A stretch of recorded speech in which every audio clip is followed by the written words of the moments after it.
I'm now going to call three public witnesses. The first will be the Mayor, Patrick Furey, Mayor of City of Torrance. Each of you, as you come up to testify, please state your name, spell it, and indicate for our audio record that whether or not you took the oath. Good morning, Mr. Chair. My name is Patrick Furey. I'm the Mayor of the City of Torrance. Thank you, Mr. Chair and board members, for allowing me a few moments to speak today. The power outages last fall that caused flaring events at the Torrance Refining Company made us aware of the power supply issues within our city. We're keenly aware of the concerns of our community, and we share many of those concerns. With the safety of our community in mind, we initiated monthly meetings with Southern California Edison and the Torrance Refining Company to discuss how to resolve power supply issues in the long and short term. In fact, just days after the last outage, we met with Mr. Ron Nichols and several members of his staff from Southern California Edison to discuss this very issue. Our goal is to minimize and prevent flaring that cause a nuisance and a fear in our community, and ultimately provide a dedicated power supply to the Torrance Refinery. And the city will continue to meet with Southern California Edison and the Torrance Refining Company monthly to keep dialogue moving towards a resolution. In addition, to promote transparency within our community, we have quarterly updates at our council meetings. In fact, one will be coming up on February 28th. We also plan to help expedite the permit processes and to tackle any land use issues that are also a problem with this. And our goal is for the safety of our residents, our businesses, community, our visitors, and surrounding communities. So thank you for allowing me an opportunity to address this issue, and rest assured that the Office of the Mayor, the City Council, and all Torrance City staff are always available to assist you, your staff, Southern California Edison, and the Torrance Refining Company to meet our united goal of a safe, vibrant community. Thank you very much. If you have any questions. Yes, perhaps Ms. Sue might have a question. Mr. McDonough? No questions from us. Board members? Ms. Prusak, and then Senator. I was just wondering, have you had an opportunity to review the stipulated order for abatement that we're reviewing this morning? Yes, I did. And is that something that you are in favor of? Oh, absolutely. Okay, so in the particulars in terms of allowing the refinery to continue to operate and to work with Southern California Edison and to put in what we've heard, the infrastructure to have its own power supply and do the review on the time frame that is suggested? We were actually looking for resolutions or specific ways that Southern California Edison could provide the power directly, and we're very pleased when I met with representatives of the Torrance Refining Company just last week, or 2 weeks ago actually, when they explained their process, and we very much approve of that, and the transparency and the communications back and forth with them is it's demonstratively different than the prior owners of the refinery. Thank you. Senator? How long have you been the mayor? 2.5 years, Senator. And what was your position before you became the mayor? Council member? How long were you a council member? 6 years. 6, so that's 8.5 years. Yes, sir. All right. Have you noticed any flaring or breakdown during your previous time of service as an elected official? And as a resident of 30 years. And as a resident? Yes, through the years, and one of the interesting things is, and the Torrance Refining Company knows this, my house is 14 doors from the refinery.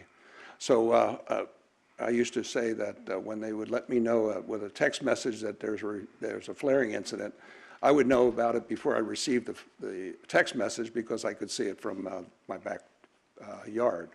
But yes, over the years, there's been numerous flaring incidents throughout the community.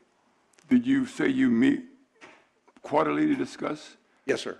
Or more often than quarterly? Well, we meet with the Torrance Refining Company and Southern California Edison on a monthly basis, but we actually have a workshop for our community to let them know what's happening at the refinery on a quarterly basis, because we think they need to have the information of what's occurring. Absolutely. The citizens of your community, do they participate? Oh, yes. To share their concerns with you? Yes, they do. On a regular basis, I receive lots of emails, telephone calls, and text messages. And Tone K. Chung take issue with what you're saying. They're saying maintenance, they think, is a problem, number one. I'm sure you've seen this. And number two is that you should have a redundant system if the power should fail. Have you talked to Torrance about having a backup system? We've talked about it, but it's way beyond my pay scale to understand the ability to be able to provide that.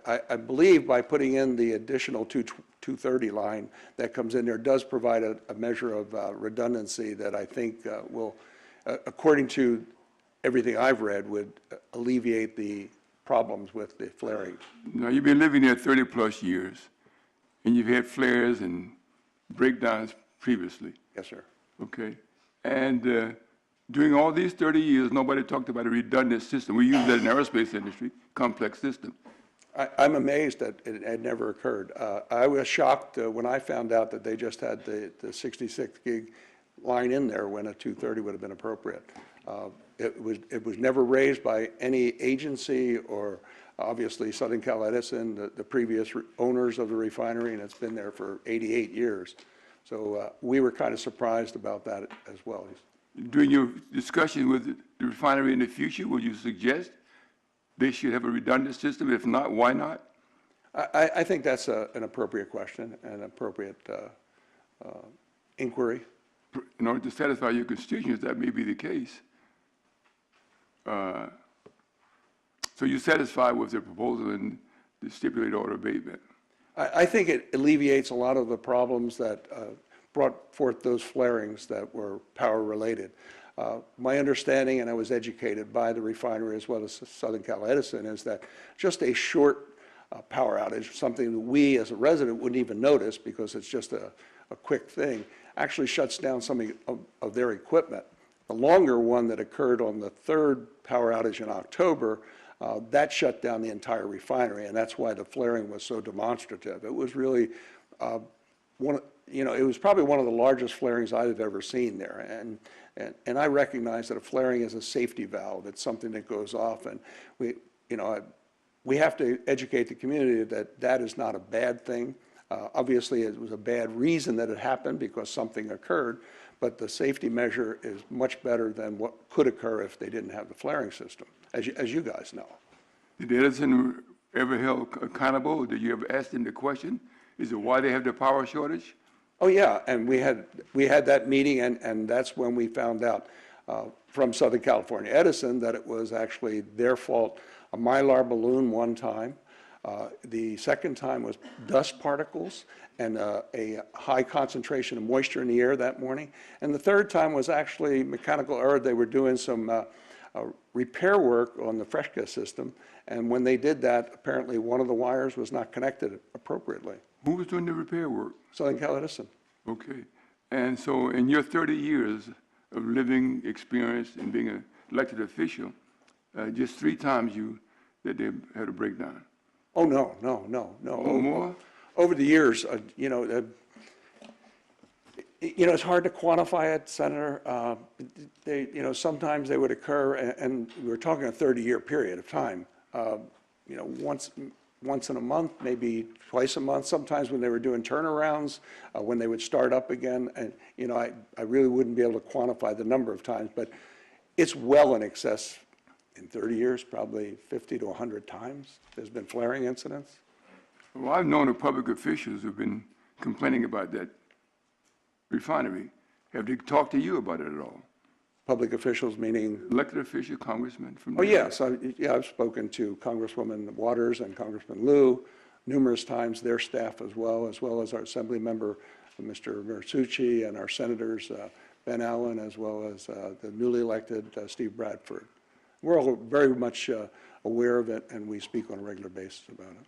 Even though they represent they are representative on a higher level,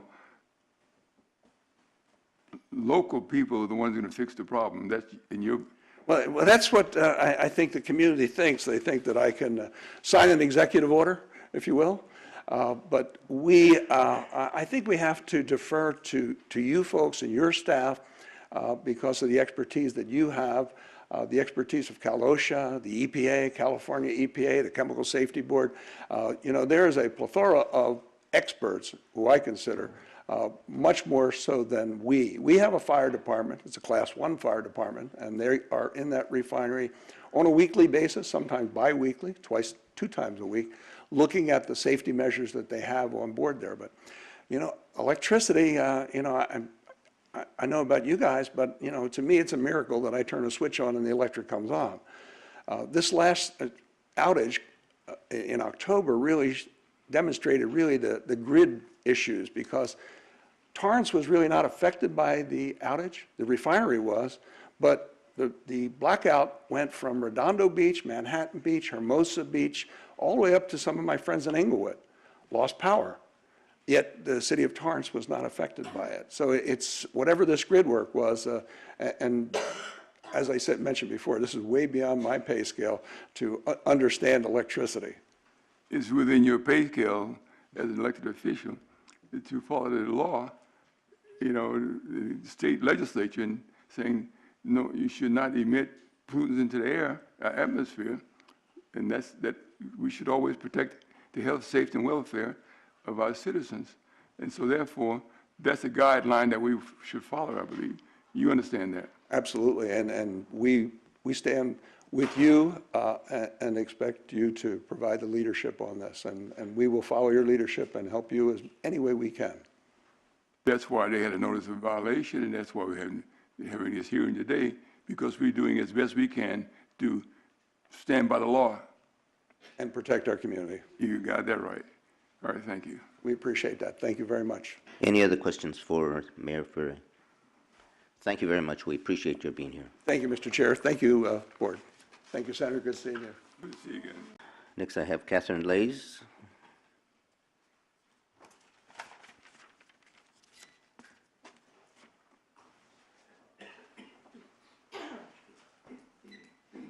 Good morning. My name is Catherine Lays, L-E-Y-S. Okay, move it up, I'm tall. And I've taken the oath this morning. Thank you. So again, my name is Catherine Lays. I am the co-founder of FLARE, which stands for Families Lobbying Against Refinery Exposures. We're a 2,500 plus community group located in the South Bay that's focused on increasing community safety and transparency in operations at Torrance Refinery. I currently live in Torrance, where I've lived for the past 5 years, and prior to that, I lived across the street from El Segundo Refinery for a period of 4 years. I've submitted a number of South Coast AQMD documents to the board, which you should have, and that were obtained via public information request. And one of the clearest conclusions that we can draw from looking at all these cause analysis and settlement agreements is that this power supply issue has been a long-standing, well-documented problem, at minimum dating back to 2010. From what we can see by looking at these settlement agreements and payment history is that in the past, when ExxonMobil was given the opportunity to pay fines to South Coast AQMD, or an option of using these fines towards an investment in electrical infrastructure upgrading at the refinery, a cost that would likely have exceeded the fine minimum, the refinery would opt to simply pay the minimum fines back to South Coast AQMD rather than invest in the electrical infrastructure upgrades. From what we can gather, no significant upgrades have been made to the electrical system. Torrance Refining Company took over July 1st, so these settlement agreements are between ExxonMobil and South Coast AQMD. But to me, this shows that this model does not work. It's a scenario when the teacher is repeatedly asking the student to turn in their homework. And from a community perspective, having experienced 2 large flaring events, a shelter in place, a fire in the alkylation unit, and a fire in the sewer lines, all within 6 months, the new owners are not off to the best start. The refinery needs to be held responsible for these upgrades. They should be held accountable to a tight timeline, and there should be full transparency to the public throughout the process. The timeline to install an uninterruptible power supply, in our opinion, is too lax and should have been forced years ago. We urge you to tighten the timeframe and require that the refinery install an uninterruptible power supply system within 1 year of this hearing. Every year the public has to wait is another year of black smoke and associated health risks and anxiety. I would also like to share a concern felt by many community members, and that is the ability for the AQMD to enforce fines or penalties for flaring that produces black smoke. It is my understanding that inspectors can enforce action against the facility subject to Rule 1118 requirements if they observe visible emissions, smoke, for more than 5 minutes aggregated over a 2-hour period. Unfortunately, the only way for a refinery to be fined for black smoke is if a trained AQMD smoke spotter, using the Ringelmann opacity scale, determines the smoke has reached a certain opacity. The problem is, even when multiple community members call South Coast AQMD, it often takes hours for them to arrive, assuming they receive approval to come at all. By this time, the event has obviously often ended. This makes for an unenforceable rule, given the fact that both the refinery stack video and community video is unacceptable in the court, and our trained human smoke spotters may take hours to arrive. I would urge South Coast AQMD to reevaluate its ability to regulate black smoke, given the large number of flaring events our community has experienced. With my remaining 2 minutes or so, I would like to just show a video that shows mostly community perspective video and pictures of flaring, often taken from like 4 or 5 miles away. So.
That's it. Thank you. Thank you very much.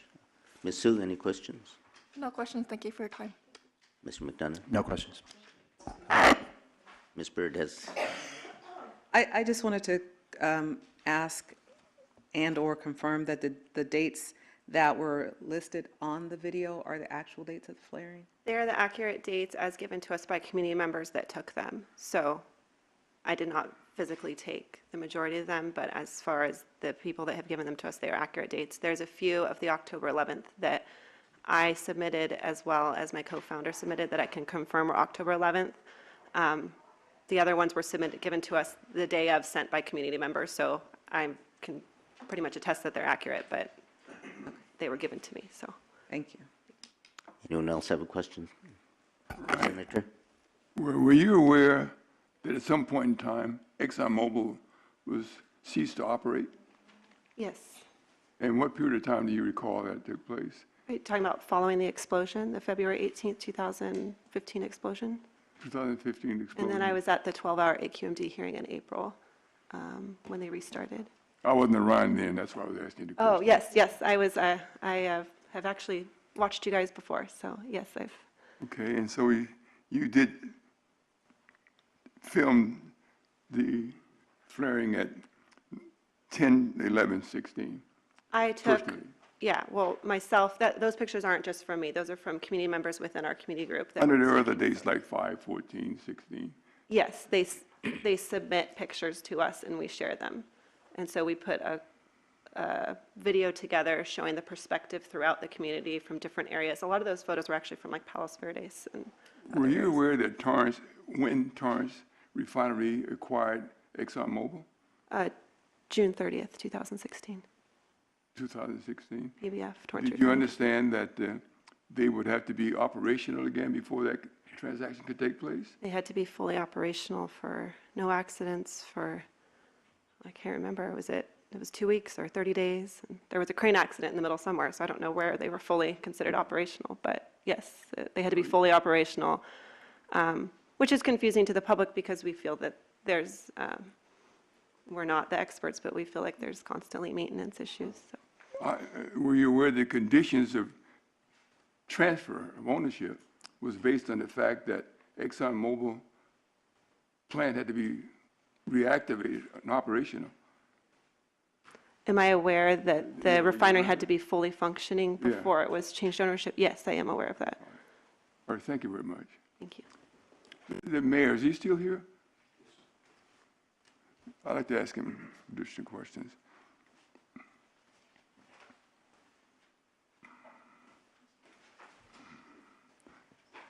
Yes, sir. You heard my question to the young lady about ExxonMobil, known as the previous owner of the refinery. And were you aware when the transaction took place and under what conditions the transaction took place? I think you're absolutely correct. My understanding was I think they had to be operational for 30 days before PBF Energy took over as the Torrance Refining Company. And then eventually, I think it was July 1 that they actually took over ownership of the refinery. It had been an ongoing, negotiations for about a year. What is the city of Torrance role in terms of jurisdiction, if any at all, in terms of conditional use permit or inquiring about its operation? And, you know, that has been there 88 years, 89 years.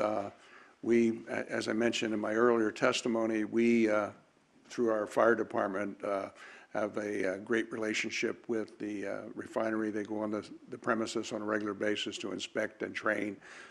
But I'm not aware of any restrictions that we can do through the conditional use permit at this point.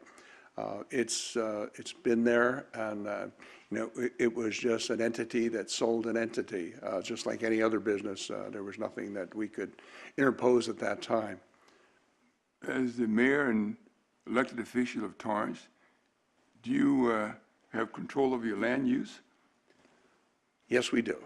When you do, then. Yes, we do. And if they're not conforming to the conditions for which they've been approved, do you take action, or can you take action? Oh, absolutely. Absolutely, yeah, Absolutely. okay. In fact, there's so much history because of the relationship. There was a problem back in the 80s with the previous owner before Exxon, Mobil Refinery owned it, and we actually, and when I say we, my predecessors at the city brought a lawsuit against that entity for a nuisance. And that was litigated for about 8 to 10 years. A consent decree was entered into. For a 10-year period of time, we were under the jurisdiction of the court, and the court was monitoring on a regular basis, and things improved demonstratively. I'm not aware that any of the entity or any of the issues that were in the consent decree have been breached. If they did, then we would have the opportunity to go back in there, but I think we're res judicata, collateral stopped from relitigating the same instances all over again. So you know, it's a land use issue, but it's also the balancing issue that we have a viable entity within our community. We mandate as best we can to them to operate in a safe and secure manner. They have lots of restrictions by entities that are much more powerful than the city of Torrance is. But we also balance it with the 1,100 or so employees who are located in there. We talk to them on a regular basis if they're feeling safe and secure. Many of my neighbors are employees there, and they constantly remind me that they would not go there unless they felt safe. And that gives me a bit of security on that end, because as I said, I live, you know, very, very close to the refinery. Well, there's a whole stack of people saying they take issue with that, but nonetheless, you have your own city attorney? Yes, we do. Have they reviewed, based on these complaints and what we observed here, have they reviewed the consent decree to find out whether or not any They still holding true to form? On a regular basis, sir. On So a you regular find them, basis. nothing's been breached? That's correct. If something had been breached, we would have done the appropriate action. So if your citizens are saying, this has been a nuisance, this is jeopardizing our health and safety, is that alarming? It's concerning, but as I mentioned, when we brought that lawsuit, it was not without a lot of forethought, and to make sure that you have to have a valid issue to bring a lawsuit. I'm a practicing attorney as well, and I recognize that you cannot just go to the courthouse and file a lawsuit. And filing a lawsuit is a very expensive proposition. The city in the last time spent well in excess of $1.5 million, $2 million in the 1980s money and 1990s money. So that would be and why would there be anything different? Because when we went through all of the issues, as I said, through the consent decree, as far as my information, have been abided by, both sides, including the city of Torrance. We also had things that we had to do as well. So this is a new issue, the Edison issue, although it's been brought to the highlight by the flaring incidents. As I said, I was not aware of, council was not aware of the lack of appropriate redundancy systems or straightforward system, the way the grid worked. I mean, to find out that an outage in my neighborhood could cause this 700-acre behemoth to shut down is kind of shocking. It should be on its own network. And I think that's what TRC and the AQMD have agreed to do, is to bring that forward. One question, Fana. Explosion, was that an explosion at ExxonMobil, to your knowledge? Well, there was an explosion on February 18th of 2015, almost 2 years ago. That was, and way too much information I've gathered in the long term, I can say electrostatic precipitator, which I never say before, was an ESP, which is something, according to the officials at the previous owner, is not supposed to explode. That's a unit that takes out particulate from the process. So it's a good thing to have this. While it's not supposed to explode, it did. It spewed particulate into the air, and a number of people were affected by that. In what way were they affected? I'm sorry? In what way were they affected? By the spewing of the powder or whatever it was, the particulate matter that was, the houses were covered and.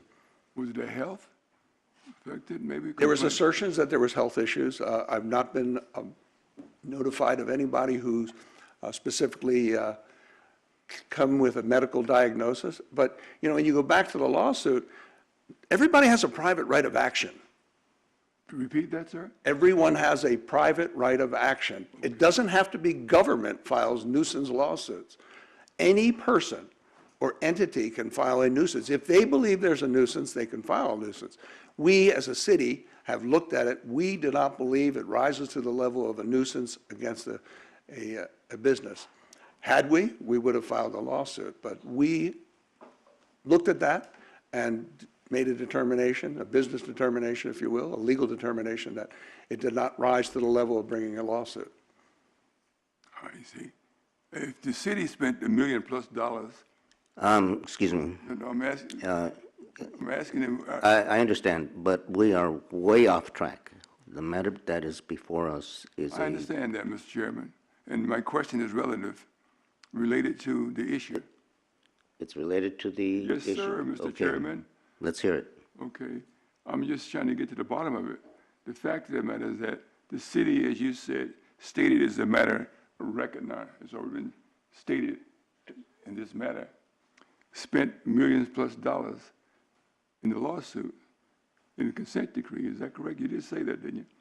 We spent the money on the lawsuit, like I said, in the 80s, 90s, and there was a consent decree that was attached based upon the allegations in that lawsuit. Yes, Okay, sir. fine, thank you. Now, finally, did the citizens of your city ever come to the council and use the mayor to ask you to reopen this lawsuit?